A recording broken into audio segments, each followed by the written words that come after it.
All right, and we're going to be taking a closer look at this story today. The Energy Minister announcing these independent power producers' contribution to the grid. And that, of course, was a day after the Public Enterprises Minister was talking about the challenges that we're facing right now and the power cuts that we're going through. He had hoped that yesterday that we'd go to stage 3 load shedding by the end of last night. But as you saw, we pretty much experienced stage 4 throughout the course of the day, and that's usually around 2.5 hours times 3. So we're told that from tomorrow, we're going to go to stage 3. From 9 this evening, we're going to stage 3, and then it's going to be stage 2 by Saturday, and then it'll be done. But we'll have to wait and see. The elections are Monday, and 10,000 soldiers have been deployed. And so we'll see what happens in the coming days. Some people are a little bit skeptical about the messages that are coming through from government. But anyway, let's talk now to Professor William Gumede, who's an associate professor at the School of Governance at the University of the Witwatersrand. And he's kept a close eye on the challenges facing state-owned enterprises in general. And he joins us now via Zoom. Prof, thanks very much indeed for joining us. Welcome to the program. Thank you for having me. All right, so the power utility company Eskom is one of those state-owned enterprises, and I know that you've been looking at all of them in general. Are you surprised that the state of our utility, given how state-owned enterprises run in general? I'm not surprised at all. I think South Africans must understand, a state-owned company, once it is allowed to be corrupt and once it is allowed to be captured and to be run down, it is very difficult to turn it around. Normally we've been thinking here about if everything goes right to turn around a state-owned company, we talk about 5 years, and that is when everything is there. Now, what do I mean by everything is there? It would mean one appoints a CEO who has the competence, and then one brings in new management that has not done before. One gets a capable board, not a politically appointed board. One has to strike a deal with the unions, for example, where the unions or ordinary workers will have to perform. If they don't perform, they must be fired. So it's not so easy to turn around a state-owned company that has collapsed. In fact, I'll just give you a bit of the history. Since the end of independence in Africa, almost no state-owned company in any African country, we've got around 55 African countries, has ever been turned around. I mean, that is how tough it is to turn a state-owned company around that has fallen into corruption. That is why it is so important for citizens not to allow a state-owned company to be captured, because once it is captured, it is very difficult to turn it around.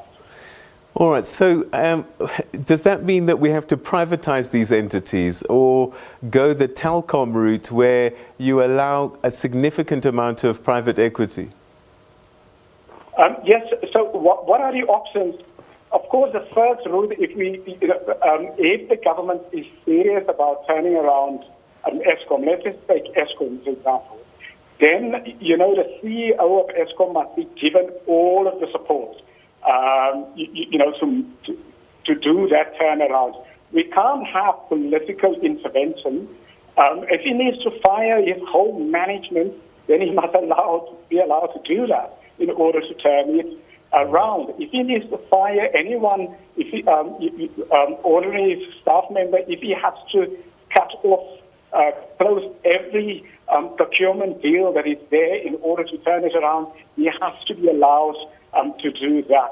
And then also, he has to get a competent board. So what I mean by a competent board, people who have the technical capacity that is necessary in an entity, not political appointments, not people with broad-based skills, but people with really specific skills for an energy company and to turn an energy company right. Now, that's the one option. So, but if there isn't a political will to do that, then the solution would be to say, well, actually, let's just sell part of Eskom.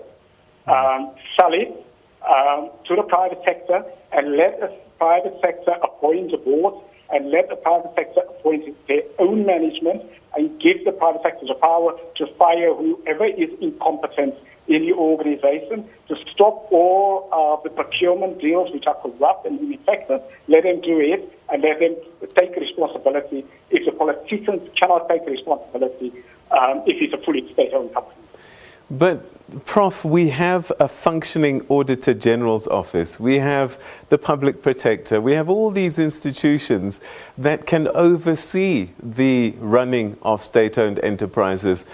Are they failing in their capacity? We've also got Parliament oversight committees. Are they failing in their jobs? Because with all of this, surely that's enough to make sure that these entities are being managed.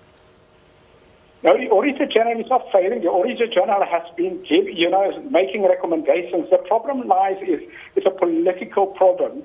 Is the Auditor General has, year after year for the last decade, have made recommendations and said, there is incompetence, corruption, and state capture in Eskom and also in other state-owned companies.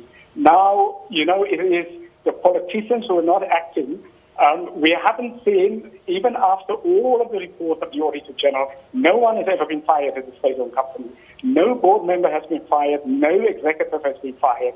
No contract has been stopped, and no one has gone to jail. So that is where the problem lies, because at the end of the day, a state-owned company reports to an executive authority, to a government department, to a minister, and then to the president. We haven't seen, so there's been no political will. Of course, there's been a lot of talk from politicians, even from the president himself.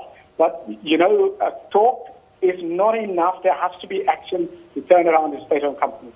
Unfortunately, Parliament also has been very weak in their own oversight of state-owned companies, because the last decade or so, particularly under the Zuma presidency, most of the ANC members of Parliament often were very pliant and very loyal to the executive and to the president, and they have not held state-owned entities accountable, especially if they know the people of state-owned companies who are incompetent and who are corrupt. They have been in the past politically protected by the ANC. So if you're a member of Parliament and you're an ANC cadre, a member of Parliament, many of these MPs did not want to be seen to be critical of anyone who's incompetent or corrupt in a state-owned entity if they know that person is going to be protected by the ANC itself, because they will lose their own jobs as members of Parliament. So you've talked about how this is a common problem across the continent. I just wonder if there are lessons that we can learn from across the continent in terms of what happens when an administration changes. You'd think that there's a sweeping of the broom and that there's a new order, or is it just different people now are eating at the trough? So, the difference in every country in Africa, but also around the world in developing countries, a new broom is a totally new political party. That is almost the only way that one can do reforms.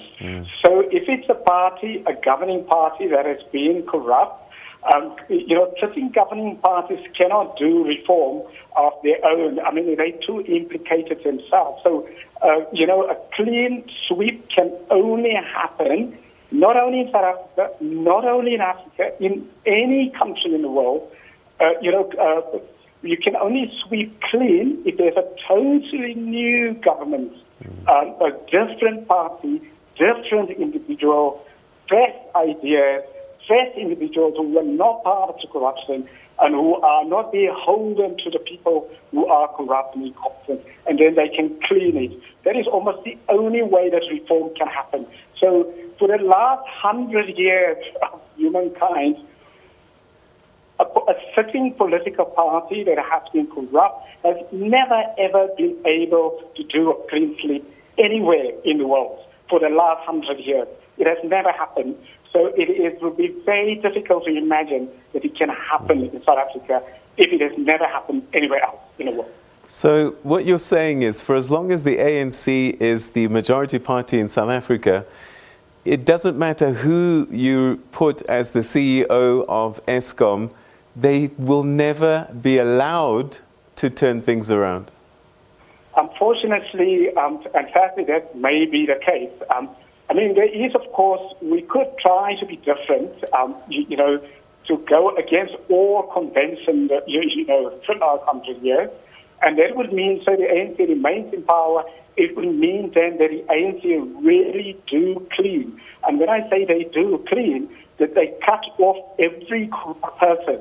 And if they do that, of course, there will be an internal party revolt, and then either the leader who does that will be ejected from the party because by the corrupt people, or the leader can decide, well, he will kick out every corrupt member of the party out of the from the ANC, and he will then drive the process ahead.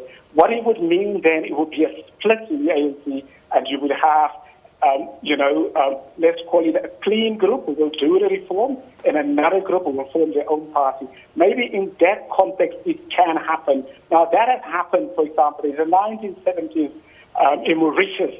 That happened, and so on. So that is possible. Really, so it will mean that the president or the leadership of the ANC will need a political courage to act against every corrupt member, and if they do that, there will be a revolt, and then they'll have to have the courage to face the revolt, and that revolt may mean that people will kick them out of the ANC leadership, so they'll have to have the courage, to face the revolt and to be kicked out. And maybe they can even be kicked out of the ANC itself, and they may have to form a new party. So really, I think the ANC's political leadership have that kind of results, we may see a change.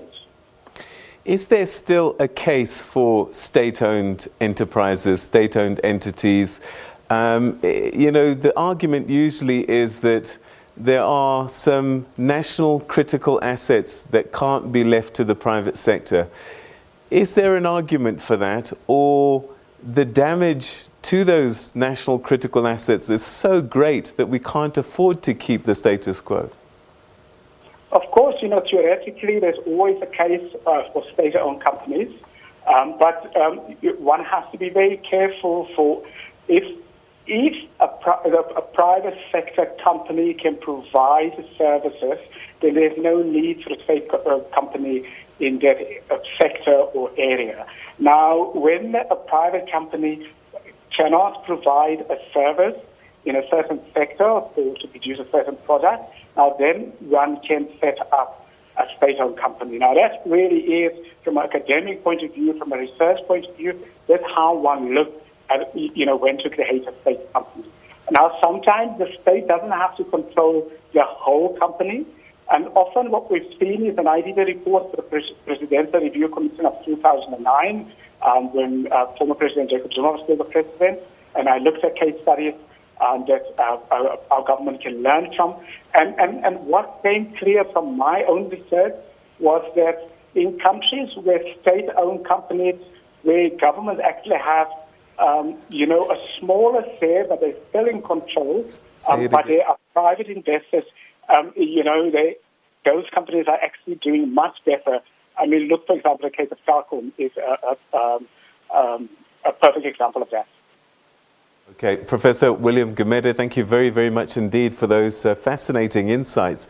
And we just hope that we take the high road one way or another. Thank you so much for giving us a little bit of understanding of why we are where we are. Thank you for your time.